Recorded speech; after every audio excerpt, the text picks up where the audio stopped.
Stay tuned after the news for special commentary based on the Book of Ecclesiastes. Today is October 28th, 2017, and these are the stories that matter. Headline: First charges filed in U.S. Special Counsel's Russia investigation. A federal grand jury on Friday approved the first charges in the investigation into alleged Russian meddling in the 2016 U.S. presidential election. A source briefed on the matter told Reuters. The indictment was sealed under orders from a federal judge, so it was not clear what the charges were or who the target was, the source said, adding that the indictment could be unsealed as early as Monday. Special Counsel Robert Mueller, a former director of the FBI, is investigating whether Trump campaign officials colluded with Russian efforts. Quote, if the special counsel finds it necessary and appropriate, the special counsel is authorized to prosecute federal crimes arising from the investigation of these matters, end quote, Deputy Attorney General Rod Rosenstein said in a May 17 letter appointing Mueller. Sources familiar with Mueller's investigation said he has used that broad authority to investigate links between Trump aides and foreign governments, as well as possible money laundering, tax evasion, and other financial crimes. Trump, a Republican who was elected president last November, has denied allegations that his campaign colluded with Russians and condemned investigations into the matter as a witch hunt. The Kremlin has denied the allegations. Mueller's team has conducted extensive interviews with former White House Chief of Staff Reince Priebus, former spokesman Sean Spicer, and other current and former White House officials. Mueller was appointed by the Justice Department to lead the investigation a week after Trump fired FBI Director James Comey, who was leading a federal investigation into the possible collusion with Russia.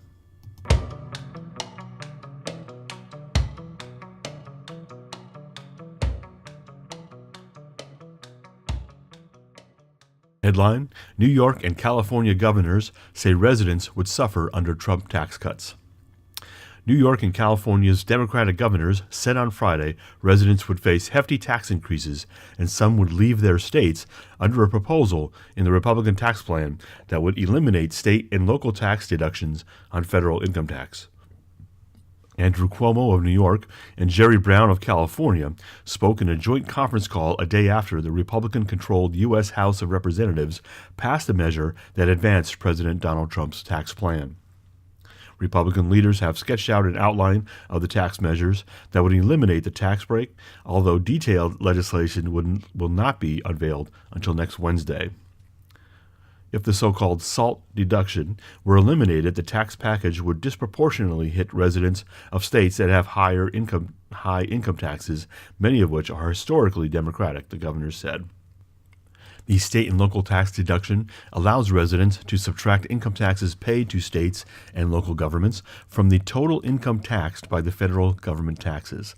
Its elimination would be one of them among a series of measures to offset lost revenues from what are envisaged as sweeping overall cuts on the corporate and personal taxes. While analysts say the overall tax package would cut taxes for companies and individuals by up to $6 trillion over the next decade, many residents of high-tax states who use the deduction would pay more, the governor said. In New York, taxpayers would pay an average of an additional $5,300 in federal income taxes a year without the SALT deduction, Cuomo's office said in a separate statement. That sharp increase in taxes would likely lead to an exodus of residents, starting with high earners who would see the greatest increases, Cuomo said. Quote, higher income people will move, he said. Some Republican lawmakers from high-tax states voted against the budget measure on Thursday to express opposition to the elimination of the SALT deduction. Republican congressional leaders are working to allay their concerns. Quote, if the SALT is repealed, we would expect some deterioration of credit quality for affected states and localities in the medium term, including some price pressure on housing markets in areas bordering states with lower local taxes, Barclays analysts wrote to clients on Thursday. However, municipal bonds issued by high-tax states and localities would likely become even more valuable to investors, and there could be stronger demand from retail investors, bringing yields and muni treasury ratios down, Barclays said.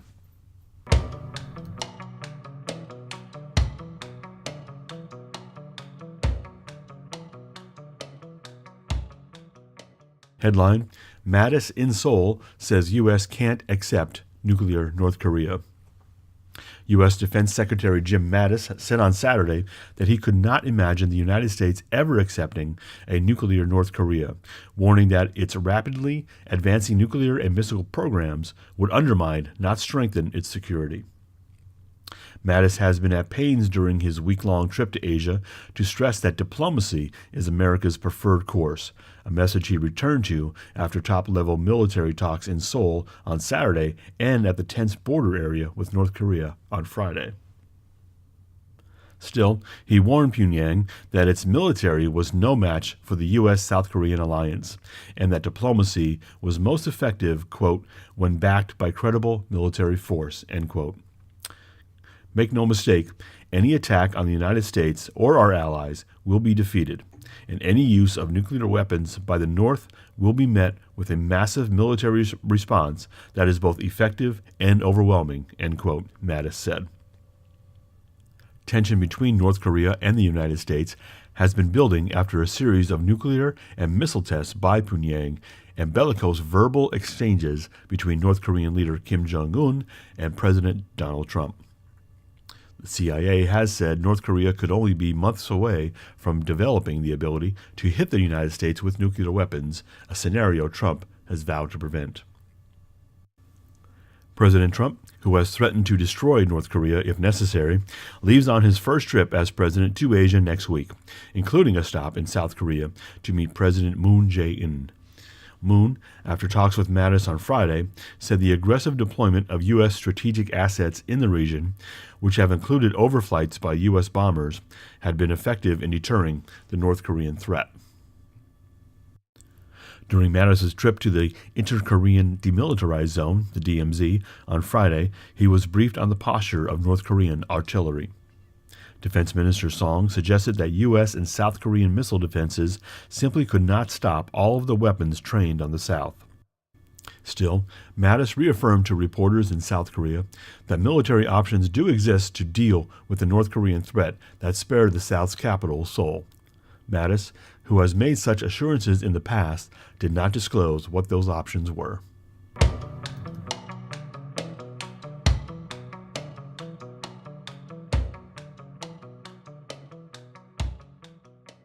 Headline: As Trump's tax plan comes to the floor, failure could spell stock sell-off.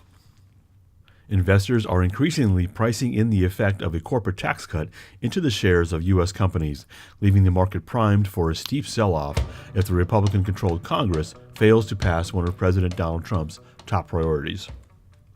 The benchmark S&P 500 is up nearly 6% from its August lows as the Trump administration has rolled out its tax reform proposal, which would cut corporate taxes to 20% from the current 35% and allow companies to bring back some of the $2.6 trillion in cash currently held offshore at reduced rates.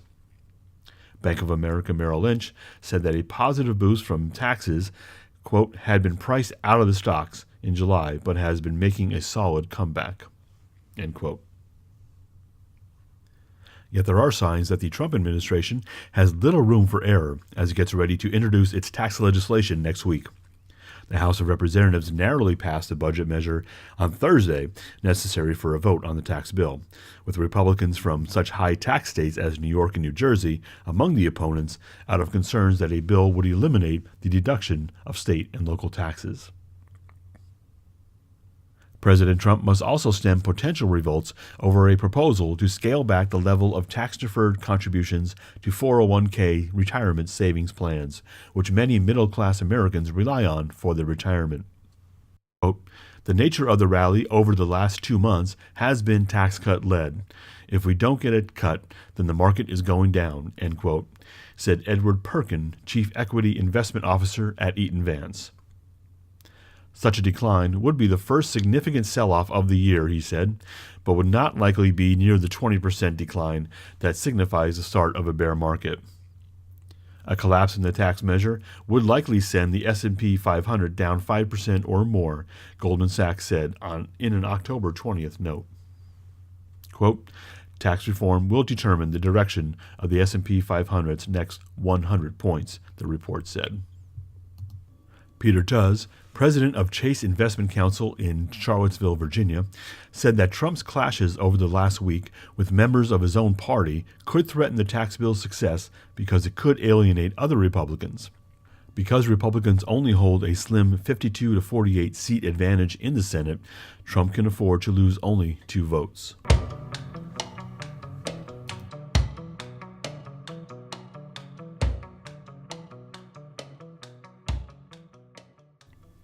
Headline: U.S. wants to remove unnecessary barriers to self-driving vehicles. The U.S. National Highway Traffic Safety Administration said Friday it is looking for input on how it can remove regulatory roadblocks to self-driving cars.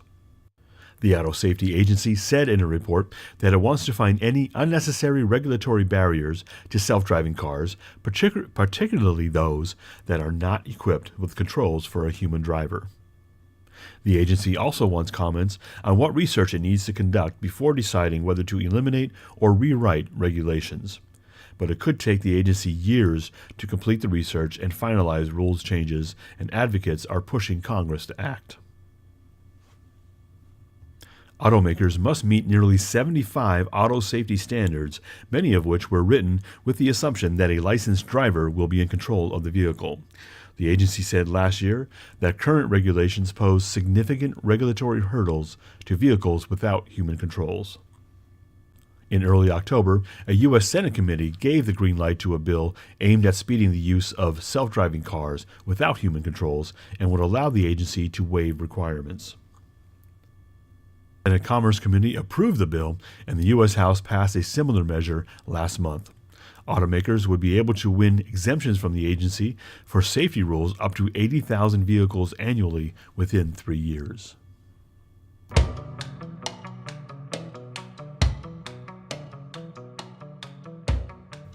Folks, those are the stories that matter this day, October 28th, 2017. Hold for commentary. Earlier this week, President Donald Trump sent 2 tweets aimed at Senator Bob Corker of Tennessee. His first tweet: Bob Corker, who helped President Obama give us the bad Iran deal and couldn't get elected dog catcher in Tennessee, is now fighting tax cuts. He continued in a second tweet: Corker dropped out of the race in Tennessee when I refused to endorse him, and now is only negative on anything Trump. Look at his record. Corker then responded with a tweet of his own, quote, same untruths from an utterly untruthful president, #alert the daycare staff. Allow me to start with some full disclosure. I was a supporter of candidate Donald Trump in the 2016 presidential election and remain a supporter of President Donald Trump now. I do support his policies. I think he had the right ideas for tax reform, renegotiate NAFTA and bring back manufacturing to the United States and rebuild the middle class, roll back a lot of the business regulations that the previous administration imposed, and to return the healthcare, your nation's healthcare, back to the free market. So that's why I supported the president. I also said in my endorsement of him, which I posted on Facebook, that there are going to be times over the next 4 to 8 years when people like me, his supporters, are simply going to have to shake their heads and kind of say, please, Mr. President, stop. Now, in Ecclesiastes 10, verse 1, we read, dead flies putrefy the perfumer's ointment and cause it to give off a foul odor. So does a little folly to one respected for wisdom and honor. That's a clear indication that Donald Trump, President Trump, is not the first of this type of leader in history. Now, what made him attractive to voters in 2016 was his ability to connect with audiences on their level. You never noticed, you never had President Trump, candidate Trump, reading from a script or talking down to his audience. It always, at his rallies, in his speeches, they were very off the cuff, and they were very much aimed at making him one of them, one of his audience. So that is good. That proved to be good for the election. And for years, for decades, as long as I've been voting, the voting public has often tried to fight against the establishment and the typical politicians who couch their words and take polls and to see what to say and so forth. So when candidate Trump came along, it was very refreshing. It was reminiscent of Ross Perot back in 1992 and how he kind of broke through and got 20% of the national vote in the general election. So that was attractive, and I think we are starting to learn now about the presidency. And there are some things that are important to the presidency, diplomacy being chief among them. Now, as much as I can't stand couched words and being careful in what you say and taking polls to determine what you say, what we're learning from the president and his off-the-cuff and probably not well thought-out responses is that words matter. Words matter, diplomacy matters, tact matters. Now, when he goes after his political opponents on the other side, on the Democratic side, that's one thing. But he is learning now that attacking from within, or in the case of Charlottesville, a bungled response to Charlottesville, that could put at risk his agenda. And with it, America's agenda and his voter support. So a president does have an obligation, and it's in his or her best interest as president to couch words somewhat, and certainly in interpersonal relationships. Okay, Senator Bob Corker, has been a good Republican for many years, and I think he is. I know that he has done some things that I couldn't support, but overall, I think he's been a solid Republican. He's been solid on taxes and the economy and so forth. So, to pick a fight with him over this when you only have a thin margin to get this vote passed.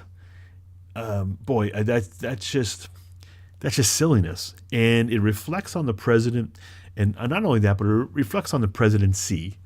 Now you take, our past president, President Obama. I couldn't support any of his policies, but he knew how to be tactful. Behind the scenes, no, he was aloof. It was his way or the highway. He did not work with Republicans at all. He did not learn the lesson that Bill Clinton learned back in the 90s. But President Obama did put on a good front. And we were never left shaking our heads saying, boy, I wish he wouldn't have said that, for the most part. Now, again, I don't support just about anything President Obama stood for. And the same thing for former Secretary of State Hillary Clinton. This was not it was just your typical election where you have conservative ideas that Trump was espousing, and you had Hillary Clinton espousing the left. And it comes down to a basic choice. And I wish the Republican ideals, the tax reform, the renegotiating NAFTA, rolling back regulations, getting rid of the Affordable Care Act, I wish they were, wrapped in a different candidate. But the president is the president. He is. I do support him, and I supported him in November of 2016. But he does need to realize that off-the-cuff remarks, while good for his appeal to the average Joe and Mary six-pack voter, does have effects. And I think it really was after the response to Charlottesville that really showed the effect of words coming out of the president's mouth. Now, the president, trying to be, hardline fact-based in his response, was trying to highlight the fact that this originated as a simple parade organized by locals who did not want to see that statue. I think it was Robert E. Lee to be removed from town, and that's what it started out as. But then you got the wackos from the KKK and these white nationalists got a hold of it, and all of a sudden they descended and took over the parade. All right. So Trump's response to or his line about there are good people on many sides, what he was really referring to was the original locals who planned the parade and just wanted to show their objection to removing the statue.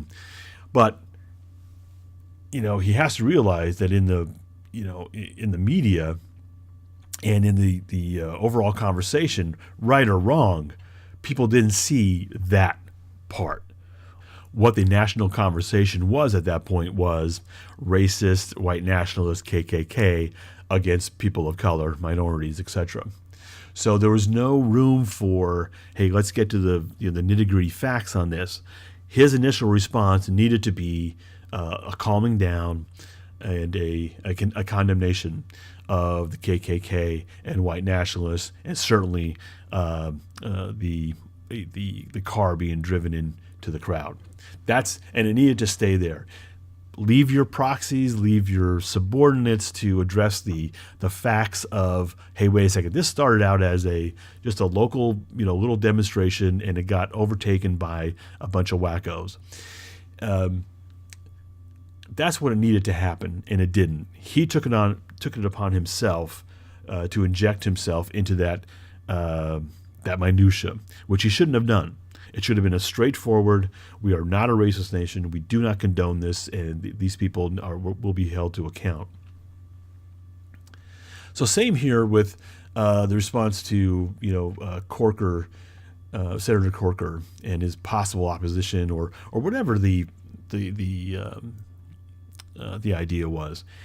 You can't use Twitter to attack, a fellow Republican, a senator. This is just, and like Ecclesiastes says, just a little bit of folly takes down whatever good you're going to do. Now, the president has some great ideas to get the economy moving and to hopefully to get healthcare back to where it should be. But all that's put at risk if he's going to be attacking people on Twitter and so forth. And which leads me to another thing. Why is he using Twitter? Why Twitter? I guess it's easy, but if you have YouTube, I'm thrilled that the president is using social media. I wish all presidents would use it. I wish all officials would use it, but use it wisely. As president, he can completely eliminate the middleman, the media, which was against him from day one. He can completely eliminate them by putting all of his stuff on YouTube. Why not produce YouTube videos and go straight to the American people and say, this is what we're trying to do? So this little nonsense with Twitter is really counterproductive, and I wish, and I joked, I think, I don't know if it was in my endorsement or a couple days later or after he took the presidency, that I joked that I wrote a letter to Ivanka encouraging her that while her father's looking away, please take away his smartphone. Because I do think this is going to get him in trouble. This diminishes him as a president. And I think he needs to realize that. And more importantly, for the rest of us, this is hindering his agenda. And it's hindering his ability to move legislation through. So again, in Ecclesiastes 10, it tells us that just a little bit of folly will ruin your reputation. I think we should all take that to heart, but certainly our president, and I hope he will going forward. So that's it for today. Thank you so much for being with me. I do encourage you to read the Book of Ecclesiastes. It is the one book that I'm drawn to most in the Bible. I do think it's a tremendous access point for people who may not be familiar with the Bible, who may be atheists or whatever, but I think it's a great access point for many people. So I do encourage you to read the Book of Ecclesiastes, and you will see that how the ancients may not have known as much about medicine or the cosmos or other technology or whatever that we do, but I do think it's evident through Ecclesiastes and other ancient writings that they knew more about the human experience and God. And I do encourage you to read that book.